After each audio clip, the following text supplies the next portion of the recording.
Hey, my name is Vincent Valentine. I'm here in downtown Toronto. I'm asking some people on the street what they think about different passages I read to them from the Quran.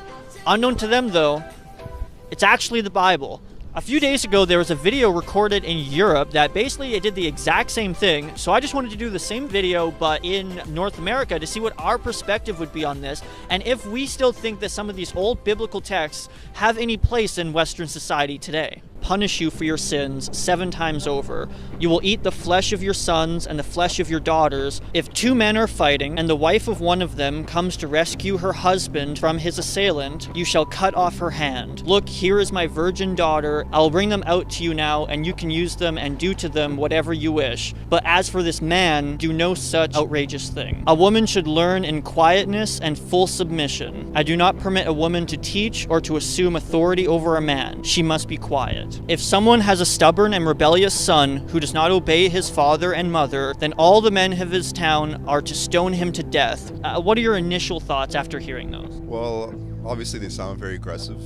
Obviously they're very graphic. My initial thoughts, honestly, I feel a little bit numb, I guess. Like, those are pretty harsh. There's no denying that. Woman saying you can have my daughter versus the husband. You can't have the man. Mode of thinking of women that, you know, they are essentially objects. Obviously, you should take issue with things that are so hostile and so violent. Stoning human beings is not how we want to live in our society, but it does remind me of the Old Testament. A lot of the Bible passages are similar. I don't know about the cutting off at the hands of the woman's hands who's trying to help, but I know that there's similar passages. Yeah, it sounds familiar to the Bible. Well, to be honest, I do hear things in the Bible that sound a little bit scary sometimes too. Even in the Bible, you know, Jesus outlines how to buy and sell slaves. Sure, the same could be said about elements of the Bible, in context or without, and it probably seemed pretty harsh. That's true, yeah. I think it's a little bit more different, like in terms of the cutting hands thing.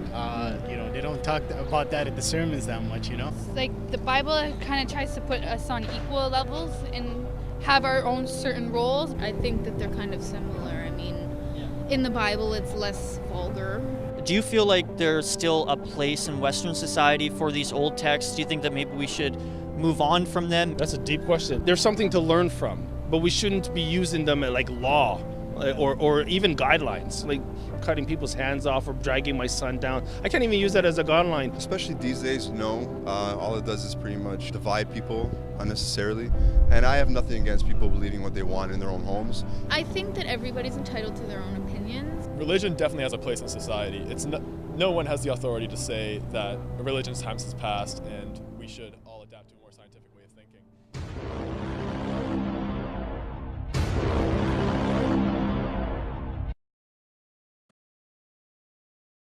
I have a little surprise for you. All these heartwarming passages that I read to you today,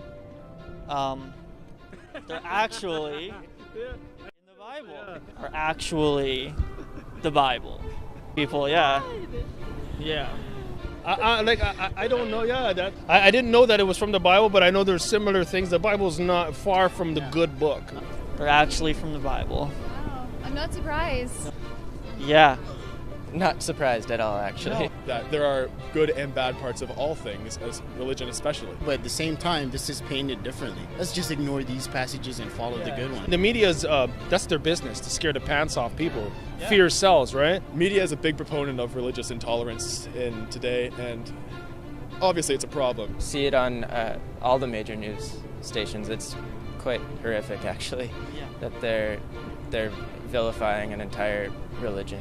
And then when you look at the media, you're saying, okay, so here in Canada, like a Muslim doing a shooting and he's labeled as a terrorist, right? But if a white man does a shooting, then he's a troubled teenager with mental issues.